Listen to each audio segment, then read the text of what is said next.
So let me start by explaining to you how I got involved in this in this sort of research. If you remember when I was talking earlier, I said, well, the way you do research is not about going through the literature review and find a gap. That's one way, of course. But then there's the other one, which is you live your life and then you come or stumble across a particular problem and then you try to solve it. And that's how I stumble in this field. I was teaching at the time at the university at RMIT, and I went home and somebody knocked on my door and said, we would like to change all your light bulb to energy saving bulbs. And I said to him, look, I don't have any money. I just bought the house. I seriously don't have any cash flow. It costs too much. I can't do it. They go, no, you don't understand. We'll do it for free. Seriously? Are you a thief or why would you come to my house? He said, no, no, look at us. We're all government workers and we're just changing. It's part of our sustainability program in Australia. I go, oh, by all means, just change. A week later, they came back and they changed other aspects of the house, your shower head, you name it. And then the third week, I went to teach and I said to my students, can you tell me who's making money out of this? So whoever is getting contracts from the government, whichever company that is, I want to invest in them right now because it's going to be a growth place. And let's find out. So we did our first sort of research, and we got an A-star publication for it. And after that, we never stopped. If you look at my Google Scholar website, you will see environmental. And this happened a long time ago.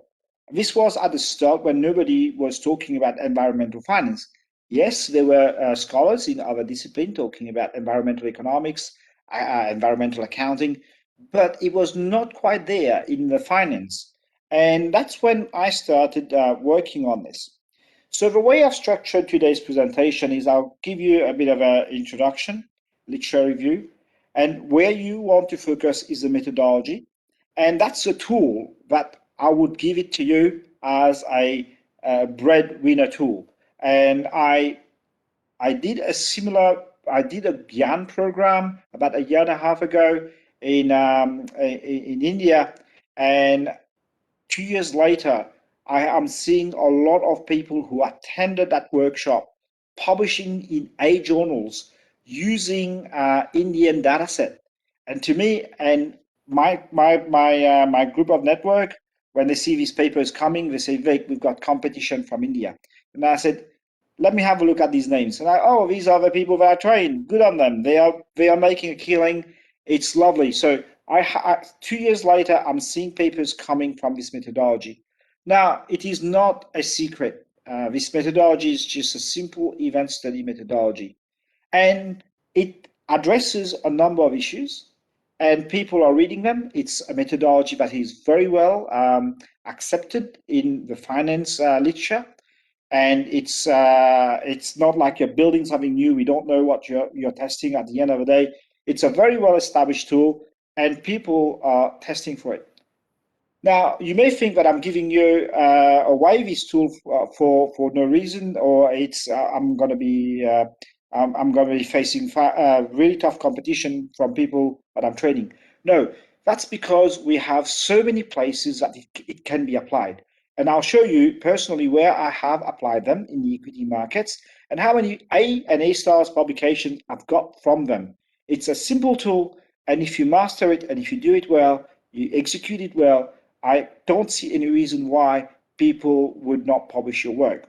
And in this presentation, I'm going to show you how I've applied it in Australia, China, US, France, UK, you name it. It's the same technique that we can apply and replicate somewhere else. We all know that replication is not what will get you in an A star. It can get you in an A, but not necessarily an A star. Having said that, what you will see is people are interested to know what is it that you're doing in your life that we are not doing. And that's why I keep saying, if you focus your research on how we live our life and you get a story and you can tell the rest of the world what it is about, it is very likely that they will publish your work in a journal, even if it is a replication. So when we started researching this, we stumbled across what the Australian government has signed up. Well, in 2005, there was a Kyoto Protocol on climate change. And what it did was it brought in a number of countries around the world. They sat down and they said, okay, we have to do something about this environment. We have to reduce CO2 emissions. We've got to protect our environment. Now, one of the countries that signed up for it was the Australian government. And to do so, they've pledged that they will reduce their CO2 emissions to a certain level by 2020. So that's when they started putting all these environmental regulations, putting it in the parliament, and then the market starts to react. And these are the people, the product that you saw, the people coming into my house were products of what the regulations brought into. So then we change our thing, our paper to say, how does the equity market react to these policies? A simple question, but also a very good question for not just academics, but also for practitioners. Why? Practitioners are always looking for a way to make money. If we see that you can make money and there's a trend in, say, environmental regulations, and now it's been on sustainable investment strategies. So if we can make money way before anybody else, it makes sense for them to read our papers. So that's how we started. So the question then is, where do we invest? Who do we invest with? And the answer was a simple, we don't know. And that to me was great, because how do we know that we don't know? I've asked my students to dig into the literature, find out where to invest when we have environmental regulations. They said, Professor, we can't find anything. And I said, seriously? You don't find anything? Oh, great. That means I'm now going to spend my time and work on this project. So that's how I started in this field. And when you go into environmental regulations, very quickly you will come across a number of problems. And these problems would be in terms of, we live into a finance world. We don't like regulations. We want free market. Okay. So then the question is, can we live our life without regulation? And this was a debate that a professor called Imad Musa and I had while flying to a conference. We ended up writing this now book. How do you feel about life without regulation? So what we came back with was, well, when you have no regulation, people, in a world where we live now, where we have regulation, people are selling beef as with mad cow disease in Europe. People are selling horse meat, labeling it as beef. Uh, Aircrafts are using bogus parts and they're falling off the sky. In Bangladesh, construction standards are not being met. Bernie Madoff running Ponzi scheme. And in India, you know very well about Bhopal Express. In America, we keep hearing more and more stories about Enron and falsifying financial statements. So in a world where we have really decent regulations to protect us from doing scandalous matters like this, we believe if you have no regulation, these things would be everyday news, to a point where we would not find it atrocious anymore. We'll say, oh, this is business as usual. Now, throughout time, any piece of regulation that comes in, it will be debated in the parliament. And if you look at, if you take environmental regulation and you put fintech regulation, or you put any kind of regulation in it, you will see the same argument would be discussed in the parliament. People will talk about it's going to be a red tape. I don't think you've heard, because capture theory is not something that people talk a lot, and I'll probably have to explain the capture theory. The capture theory is, if you have bankers and they're doing all sorts of things, making money, they don't respect the regulation because of GFC crisis, etc. So what the government will do is, if people are acting like cowboys, the government will bring in a sheriff. A sheriff will be the regulator. So the regulator will come in, put in all these regulations, right, and to slow down the market. But then, as they talk to the bankers and they get to know, okay, the bankers are not making money, people lose their jobs, etc., they try to relax the regulation again.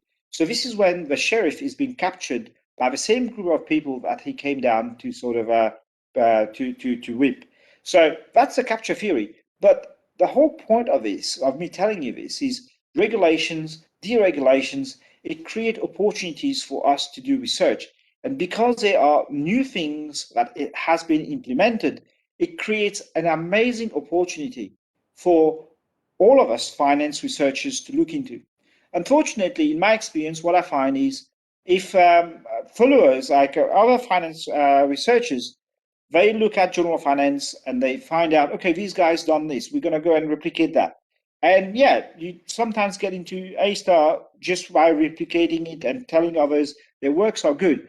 But we already know about these aspects of our life. There's not much value added. But then when you find new events coming in, for me at least, I find it very fascinating. And I just go, okay, I'll pick this, I'm going to find something and tell you what you don't know about this. And that's how I build my research, equity research papers. So again, there's economic argument that will come in terms of regulations will create unemployment, impedes competitiveness, will increase prices, will reduce productivity. Now, I wrote a book where I prove that none of this happened in the case of environmental regulation. So again, these new things that are happening gives you ideas of how to prove or disprove certain aspects of what is happening. Now, when you get into the area of environmental regulations, you can't just go and run your modeling, which is run your tools to find out if you get some results. It doesn't work this way. You have to first go into the literature and see if somebody has looked into it. And if they have looked into it and they've told you what the solution is, there's no point in you wasting 3 years of your life doing a research that has already been published about. So you might as well just go and look for something else. So that's why the starting block of anything is the literature review. And when I digged into the literature review, I told you there was nothing on environmental regulations and where to invest. But I have to give credit to the Economic Society, who's got economics and environmental economics. But as I dig deeper in regulation, I come across a massive amount of literature, and this literature is about economic regulations. So here we're talking about a debate that happened and that even caused a war between, say, US and other countries that follows communism. So we've seen the Cold War emerging because people have a difference in opinion as to how we should live our life in an economic environment. So if I move this on the side, because I really don't want to get involved with the Russians and Americans and get caught up in the crossfire, I decided to move into financial regulation. Financial regulation, again, there is a hot debate always with people who wants to make money. We call them the free marketeers. And they can be very, very difficult on you if you write that you need to regulate the market. Again, me being a safe one, I didn't want to venture, but do I know about what they've written? Of course I do. And thanks to my literature review. Then I move into the environmental regulation. So there I had to go a bit technical, and that's where the multidisciplinary comes in. So I needed to read about CO2 emissions and the causes and the effects, etc. And over there in that literature, they talk about the environment cannot take care of itself. And when do we need regulation? We need regulation when you have a weak party and that party requires a bit of protection. So that's when I thought, okay, I think I can live with this. And that is me just being comfortable with saying, I am not going to fight with anyone. In fact, I'm going to contribute to our society in a way that it needs to be protected. So I picked up a number of my PhD students. I've got a lot of followers, and all we did at the time was to work on environmental issues. Today, people are calling it in Australia, we use the term environmental finance. In Europe, they call it sustainable finance. In America, who recently joined the queue in terms of working in this space, they're calling it climate change finance. In China, they call it green finance. So different people are calling it different way, but at the same time, it is gathering momentum. And if you were to do some work in this field, I would say the chances of publication right now is massive. If you look at the call of papers from sustainable finance, it's increasing. And it got to a point where I am about to leave this because I can see there's momentum, people are coming, and my contribution will be very minimal from here, and I will start hitting the C's and the B's. So I am moving out of this space, and I'm moving, of course, I'll show you where I'm moving. Towards the end, I'll show you where I'm moving because there's not much I can contribute based on the society where I've lived so far. So one thing that you'll see in the literature that is very well documented is the pollution heaven hypothesis. So in Australia, what we saw when the regulations came in, it was very, very costly for organizations to do business, especially manufacturing industries, to continue to pollute in Australia. What they did was they moved to China. So then Chinese regulations were a bit lower in terms of standards compared to Australia. And for that matter, you've seen almost everybody in the world goes there in China and pollute. It's an indirect pollution because you ship all your production line in China and then you say, China, you are polluting. We are not. It's not true because we contribute to this pollution.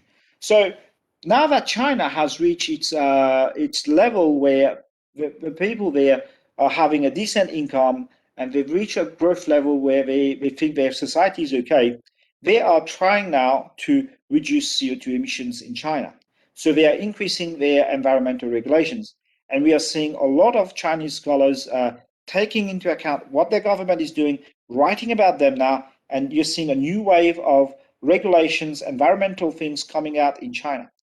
At the same time that they are putting regulations in China, Vietnam comes into place. And you heard before that I am a scholar, a professor in a university, which is the second best university in Vietnam called Ton Duc Tan.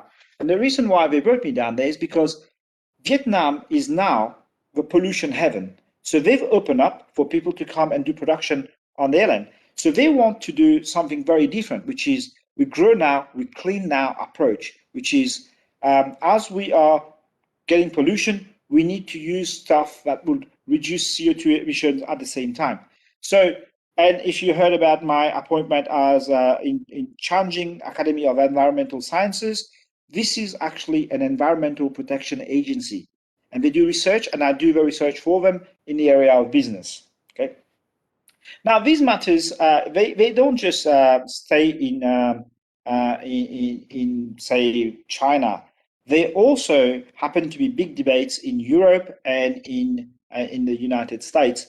And if you look at, say, before Barack Obama, we had George Bush, and George Bush was asked to tackle issues on climate change, and he refused on the basis of financing. And what he used as an argument was cost and benefit analysis. His argument was very simple. You're telling me to put up all these windmills. I can see the costs involved and you can do it. And you want me now to go and put windmills and all these energy saving equipment throughout the country. That is a cost. But what are the benefits of it? I don't know. So perhaps if you put a windmill in a place, you are expecting wind to happen 24 hours a day, but maybe it's seasonal. Maybe there will be hours where there won't be any wind. We won't be able to produce electricity, etc. You don't know about these things. So I need you to go and do a study, a pilot study, then come back. Now, these studies will take 2 to 3 years. 3 years later, he was no longer the president. It was somebody else's problem to deal with the environment. So we're seeing people using financial arguments to differ certain things that they don't want, and politicians are using it. And Barack Obama, at the same time, to gain the support of Europeans, he has had to tackle environmental regulations. Now, environmental regulations for many people, it means different things. So, for instance, in Australia, when all these policies were coming in, and I saw, okay, now I have all these light bulbs, and I am buying, say, energy saving bulbs, and everything is energy saving in my house. I've got solar panel systems, but then there's no pollution. I go for my jog and I can breathe. It's a beautiful place to live and jog and run, family outings, you name it. Do I actually need environmental regulations? That was a question that was popping up in my head around the time. And then I asked the same question on China. So I read a literature review in China that talks about there's about 452 or 56,000 kids, babies, dying prematurely because of pollution. This equates to every 5 minutes, there's 4 premature deaths because of pollution in China. So it makes sense for me to then go there and look at what's going on. And that's what I did. I went and did a study in China, which I will show you the results later on. And China has got cancer villages where people work with mercury and they die at the age of 30. So we have all sorts of things. And what it means in China is different from what it means in Australia, in the sense that environmental regulations in China saves lives. So it's not just an empirical analysis that we're doing, but also something that the ministry knows. So when we started our study in the area, of course, we had to come up with some hypotheses. So in terms of you have a regulation, how do you think the market will behave? So we are thinking, well, it could be positive, it could be negative, it could also be no reaction. There's three possible outcomes. So at first, when these regulations were hitting the market, people thought this is the end of the world. It has to be bad. Business will be bad. So what we said was not necessarily. Why? Because for polluters, it's bad news. But for environmentally friendly, it's good news. So if you put a stringent policy, it would be bad news for polluters, but good news for environmentally friendly ones. So we need to look at it from a different angle. Now, then I have to explain why is it that it would be negative? Well, the environmental regulation will increase the cost of production for polluters, decrease the cost of production for environmentally friendly businesses through subsidies, etc. And in the case of polluters, it will occur in terms of a tax. So that would be the effect. And also, you should also not forget that the cost and revenue function of certain industry will not even be affected. And I'll explain that later on as I follow. And of course, not every sector would be affected in a similar manner. So remember, you need to also focus on the efficient market hypothesis in finance that says, okay, if regulation is coming, for the first time we hear about it, the stock market will react. But then the same regulation is taken to different states, like Victoria, New South Wales, and then they say, okay, we're going to implement it. Now, when they implement it on a second level, at a second layer, would that affect the stock market? Then, when the state, say Victoria, decides to do it, and then now the city of Melbourne, would city of Melbourne adopt these policies? They have to. Now, when they adopt this, would this affect the stock market? So we have three layers. So you need to then rely on your efficient market hypothesis to tell you whether you should go ahead and look at multi-layered section or stick on the top one. And if you look at your efficient market hypothesis, it will tell you stick to the first one, because as the same news occurs again and again, the market will not react because it's no longer coming as a surprise. So we need to think about all this when we get into areas like this. What I find is a number of people, they don't really think about this, and they say, okay, Vic, you've done it at a national level, I'm going to do it at a state level. And they send me the papers to review as a reviewer, and I go, I don't have to read this paper. You have no results. I'm not expecting any results. I flip up at the back, look at it, no results. I don't waste my time, I just got rejection. Because again, what you're violating is you don't know your theory. If you don't know your theory, it would be very difficult for you to go into. Now, I'm going to go into some technicalities about climate change, like what sort of emissions are things that we are looking into in finance these days.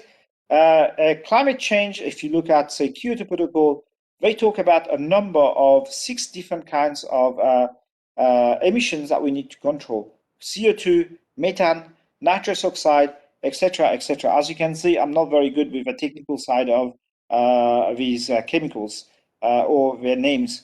And the reason why I point them to you today is because if you look at integrated reporting, which is uh, a, um, a framework set by IFRS, whereby it is asking companies to report their qualitative factors.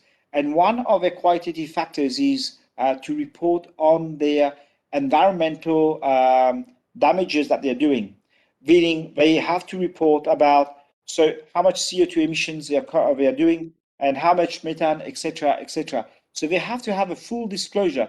It is something that Europe has adopted, and we've seen it coming in 2018. Okay, and now companies are showing you for the first time their integrated reporting. So integrated reporting is you've got your financial statements, which goes for maybe 100 pages, and then you have 140 or 150 more pages where you write what you're doing in your corporate governance, in your business ideas, etc., etc. So with that in mind, corporations are reporting on this. So if you given a task to build a sustainable portfolio, now when you study financial statements, you have to read these qualitative factors, and you've got to go into how much of CO2 emissions they're doing, and then very quickly you'll come across that you've got scope 1, scope 2, scope 3, and all these are new things that are coming up on the market. And again, this is becoming like another gold mine. There's so much development there that anyone can start doing research, and they will be able to publish some work. Now, I need to explain to you this to be able to explain to you later on the risk that we observe. See, in Australia, it's a very democratic country, and I'm very proud to be Australian. And over there, everything that you do is a matter of debate. So somebody comes in and say, "We want to go and do some green policies." They put a paper in, and then somebody else say, "No, I don't want it." It get kicked out. Next government comes in, "I want green policy." The other one says, "No, I don't want it." So you've seen policies when they come in and out of Australia, it goes in, out. And that changes the risk profile each and every time. And this is what we call the wax and wane policies in Australia. And this wax and wane policy, later on, when I showed it in terms of a risk model and how it changes and the sort of shape that it gives you, now I'm seeing a number of scholars publishing whereby they see announcement coming in the market, which is yes, and subsequently comes back as no, and then goes back yes again, no, yes, no, yes, no. And when this happens, we expect to see what we call a diamond risk shape sort of a phenomenon. Now, the methodology is very simple. We use event study methodology. It is straightforward. Anyone who teaches finance, if you study, you would have come across. What you do is you take the actual return, you minus, say, an expected return, and the expected return is proxied by CAPM. And if you want it a bit more fancy, you can do a 3-factor, 4-factor, 5-factor model to show that you know your finance quite well. And any difference between your actual return and your expected return is abnormal returns. You calculate the T statistics within a window period around which your event is made, and if you find statistically significant risk, then you've got yourself a paper. So if you find that this environmental regulation is causing positive abnormal return, it means investors will be wealthier. And if you find cumulative, which is you add, say, 3 days returns together or 5 days returns together, that becomes your cumulative abnormal returns. If you find it's positive, it means we make money. So what we are expecting now is businesses that are environmentally friendly, they will have positive abnormal returns. We will find wealth destruction for polluters. Now, in other businesses where they can pass on the cost, well, then their businesses are protected. You may not see any abnormal returns. Now, in this space, event study methodology is so simple that people love it. It's very well established. But then at the same time, it's very it's been looked at in a very critical and deep manner as well, which means that when you do event study methodology, you need to have a batteries of robustness tests, as many as you can. This is where a lot of scholars coming from a number of countries don't get it. They produce event study methodology and publish me now. Because I know there's so many problems with it, you haven't addressed each and every one of them. It's hard to get through. I will say to you, the papers that you see published with event study methodology in A stars and A's, look at their robustness tests. Learn about how to do them. Most of them, let's say the Chesney et al. 2011, he published this paper. I replicated that as a robustness test. I found it was to adopt a technique that he's just published about. So I thought, okay, I'll look for how to do it. There's not much written. There's no help at all, except for Chesney himself. And I end up writing to him and say, Professor, I'm working on this and I've got this revision. And I want to do well, but I don't know how to do it. Can you help me out? So you see, there are approaches that you take. That's why I say you need to seek help. That's why I say teamwork. You go the extra length to do your robustness test. In here, the standard ones that people tend to do is removal of firm-specific factors, and there's some non-parametric tests like Corrado ranking, control for synchronicity, market integration, spillover effects. All these are just the starters. And as you do all of this in an A-star journal, the other guys will still have to come up with another test for you to do. And these tests, I can guarantee you, you've never heard about them before. They are the new things that are coming up. They would like you to have like a methodological advance so that they can publish it in a good journal. And please take your time. They give you time to do it. Don't rush. Do exactly what they tell you to do. And if you listen to them, the chances improve significantly. If you don't do the one thing they ask you to do, thinking you are smart enough to say, no, it doesn't fit here, it doesn't do this, it doesn't do that, then it is guaranteed that they will reject you.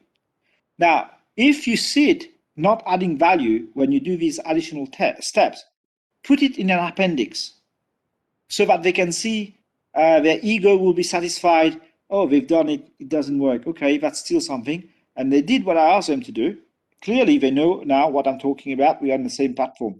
You have to engage with scholars at a higher level when they demand it. And when you get a revision, it's time for you to do that. Okay. Now, what I've also done is to create a risk model. And as you can see, this is a KPM, an excess return KPM, but I've fitted with some dummy variables. And I've added, say, an additive and a multiplicative dummy variable. And anyone with any sound econometrics background will tell me, Vic, that would lead to multicollinearity. And of course, I have to drop one. It's like I've written the equation from general, and then of course it becomes specific. Now, the problem with the first model is it would be we call it an aggregate model in the sense that if I have 20 environmental regulations in my series, well, I'll have one each time that I have one. So what will happen is the negative and the positive would cancel each other. Why do we have negative and positive? In terms of environmental regulations, you will have, say, stringent policies coming in. And then it's not that the government just kill it completely. The government come back and go, I think we're a bit excessive on this. We'll decrease it a little. We'll turn it down a little. So they do a lax policy to refine the original one. So when you have stuff like this happening, your positive tend to cancel each other. So what we did is we create another model, which is what we call the individual short-term risk model, where we give a value of 1 for, we treat each regulation or each event as one, or we treat each event with one dummy variable. So if I have 19, I have 19 dummy variables. And then I track down how beta changes over time. Okay, data is the last problem that we have in finance. You will have data as much as you need. And if you don't have a database, please collaborate with other universities, and they will send you the data. And of course, you need to work with them. And data is the last problem that we have in finance. I hear you out, and we will talk about it tomorrow when we go into qualitative research, which is also another area which is coming, particularly when you can't have access to data. We'll cross that bridge tomorrow, and I'll talk to you more about qualitative research. But for now, let's stick to uh, the quantitative side of event study methodology. Now, I get my results. These are all the sectors that I found where I have negative reaction. So remember, I was hoping to get polluters. These are the biggest polluters, electricity providers. I was hoping to hit the electricity providers. And when I look here, I find no electricity. So it was a bit of a shock to not find them. But little that I knew at the time, and because it was new, even we did not understand what was happening to us in our community. And we published a paper. And what happened was in Australia, when the policies came in, we experienced an increase in electricity prices. Why? As they put in the taxes on electricity, they were able to pass it on to consumers. Why? Because when the market deregulated in the 1985, the government had another piece of regulation that guaranteed investors in electricity, in utility, that they will earn, say, 10 or 15% return. Any subsequent policies that doesn't allow this, well, it allows the electricity providers to add on the cost to make sure that their investors are getting their returns. So that policy failed miserably. What it led to our community was electricity price went up, all our goods that we produce and our services, the price went up. So if you were an Australian family, your cost of living would have increased by 10%. Because of this, there was a bit of a fight in Canberra, and the Prime Minister at the time had to resign. And it is all because of a policy like this. And if you look at the results, you have beverage that were affected. Why beverage? That's because beverage is made up of wine producers, and Australian wine producers compete heavily in the international market. And the wine that we're talking about, they're not expensive wine. They are like your $10 Australian bottle of wine. In Dubai, you get them for maybe 35, 36 dirhams, which probably would be, I don't know, 360 rupees. So these wines are very competitive, and you compete with Chile, you compete with France, you compete with America. And these guys, these other countries, they haven't adopted environmental regulations. Their costs haven't gone up by 10%. And that led to Australians losing in competitiveness internationally. So, of course, we were not happy about that. And that's what led to a change. When you look at environmentally friendly, you don't quite get it there. You see industrial engineering. And industrial engineering, why do they come up positive? That's because of Kyoto Protocol has led to the engineers cannot produce cannot manufacture or grant the authority to manufacture any product that doesn't reduce CO2. If you have a car coming out, it will not get its license to produce if it doesn't reduce CO2 to exist from existing levels. So then these guys knew which business will flourish and which one will not. So they were the ones that were flourishing. As you can see, I find electricity here on where it's not affected. So then we start to think about, okay, is this really working in Australia? Well, I went straight to look at direct measures. And mind you, when I do that, now I'm competing with economics.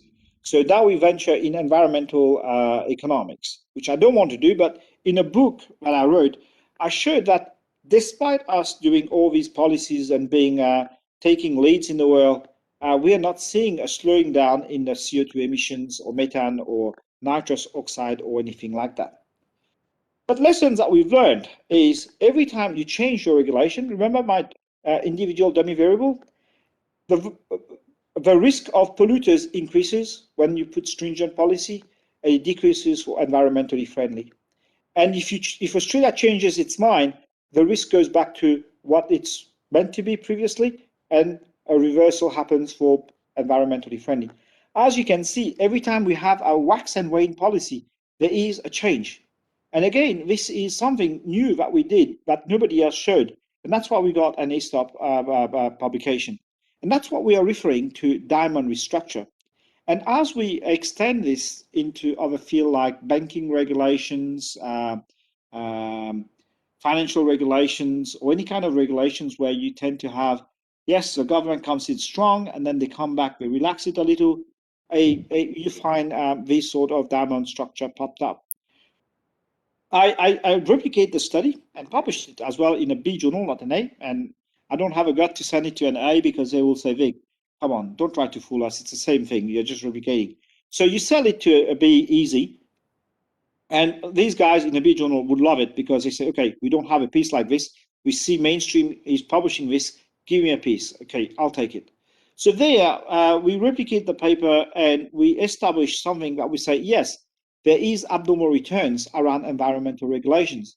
And now we start to be a bit cocky where we say, oh, we're going to give it a name. So we call it the green effect. And we even start to write stuff about it to say it's a market anomaly because you can get green effect, even though people know about environmental policies bringing all these effects, and we still can make money. And we show now, this is what I call mathematical masturbation. This is where every model that you possibly can hear about, we just throw it in. And we say, yeah, we can do this. You want hard stuff? We can play. This is how difficult it is to publish in a B journal. Even though it's a replication, I have to prove them that, no, we are doing additional work here, and it's not a walk in the park for us. Now, in terms of the results in China, we got some really good results in terms of we find polluters being affected, like coal, energy sector being negatively affected. Environmentally friendly, we get some environmentally friendly business. Now, in China, the risk model gives us something very different. Once the Chinese government decided to adopt environmental regulations, the Chinese says they've got the iron fist or something. So it shows up in their policy. Once they decided that this is the case, the risk of polluters continue to increase. The risk of environmentally continues to decrease. So we saw something very different in China. And of course, we published it. And like I told you, the policies were more tailored towards health actions. So all the things that they were doing on sustainable development, chemicals use in food, etc., were the policies that the Chinese were doing. Then we decided to check what America. You would not believe me. Around the time publishing all these papers, when we went to look at what Americans were doing, they were quite behind in this space.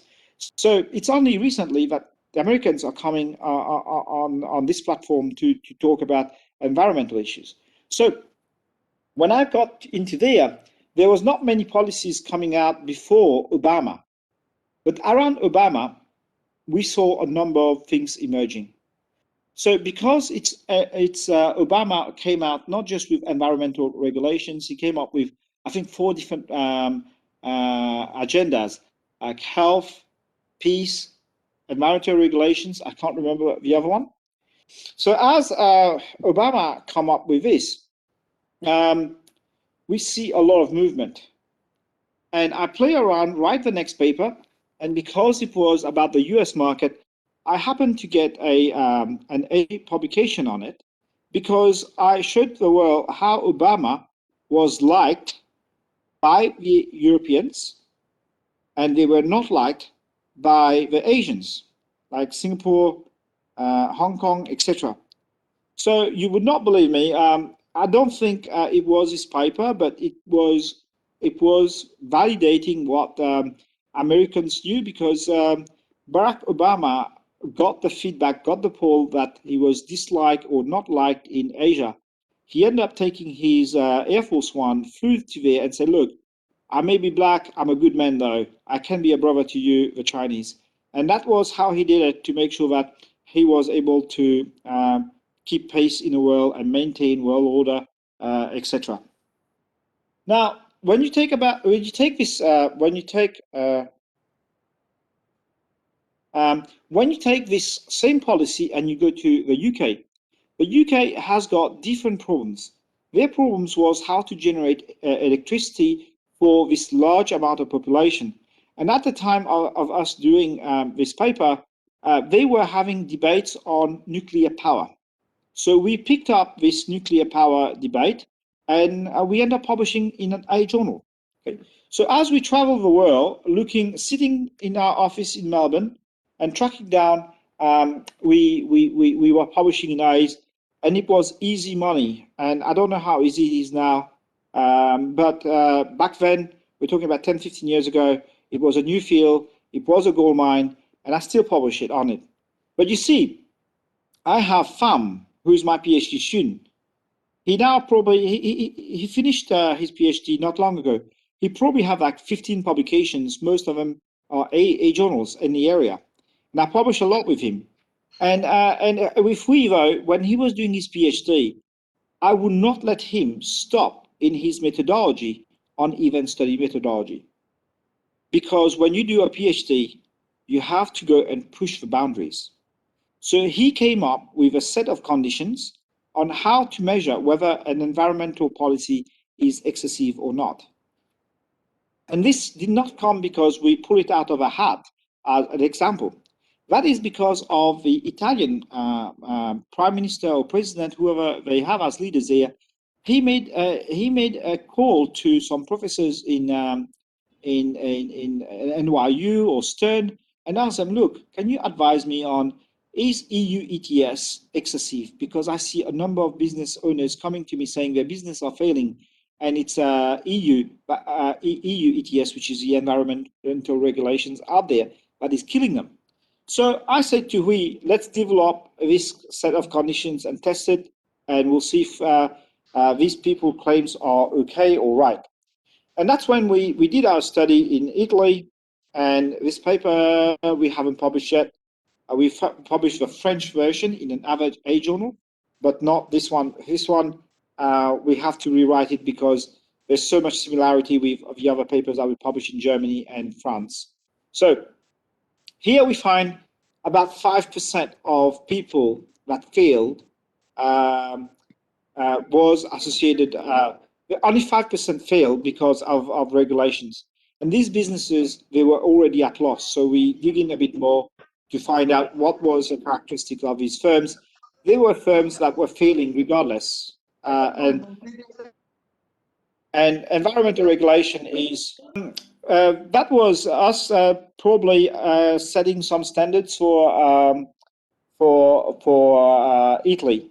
But then I have another PhD student. Her name is Minhua Yang. As you can see, she's the first author of this paper.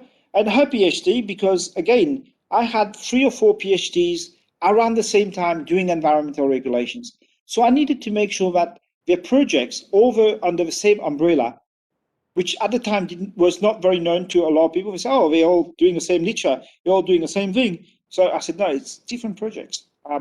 And her project was, we end up developing a score, an effectiveness score of the policies. How effective are these policies? And we applied it in China because she comes from China and China was having a lot of problems. And we applied it in the US as well so that we can do a comparative study because these two are very close to each other. So this one, we developed a strategy, but we also apply a number of regression analysis. And what we wanted to bring into the discussion here was behavioral finance. So we know that leaders who are narcissistic get it their way. So if you have a narcissistic leader in terms of a president of US, and if he wants environmental regulations, he's going to get it through. And then the polluters will suffer big time. And environmentally friendly would be a good business to be in. So we develop models incorporating now, say, political will, behavioral characteristics to do our study. So you see how we evolve. And this paper, again, was published in an A journal with no trouble.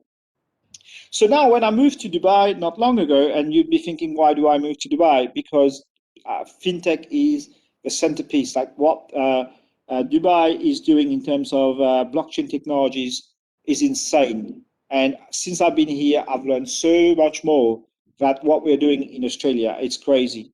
And not just on this, Australia stopped doing a lot of environmental regulations, and Dubai and UAE has picked it up. And UAE is going, and they expanded the whole research area that I do, and they put it on a very different scale. So if you go to ADGM, which is Abu Dhabi Global Markets, you will see the products that you have there is insane. They have a lot of stuff on green policies, green sukuk, derivative index, etc. They have a lot of stuff that they're doing out there that is amazing for scholars like me to go and do some studies. And they created, like, I think last year, start of last year before COVID-19 in January, even the Sheikh came and pledged, yes, we're going to go crazy on sustainable finance. And this is the area that we would like to specialize. They're throwing so much money at it.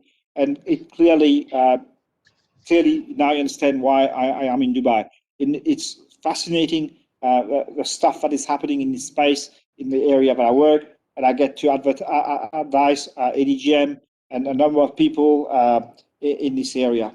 Now, what I'm telling you, integrated reporting is coming. Companies are now looking at their SDGs. Okay, so there's 17 different dimensions. How does the stock market react to them? We don't know. There's not many studies published in there. So in terms of sustainability, there's a lot of work that can be done. And that's what I have two PhD students right now working on it. So we've made a lot of progress, and we will be the one publishing on them soon, hopefully, and be the first one and still getting our A stars and then creating a momentum in this space. But this is another area that we're starting at the moment in here. Now, the methodology that I showed you, I personally have applied it in terrorism, tsunamis, bushfire, trading systems, banking regulations, financial regulations, political elections, Brexit, US-China trade war, healthcare expenditure. If you look at this, all of them has produced an A or an A star publication.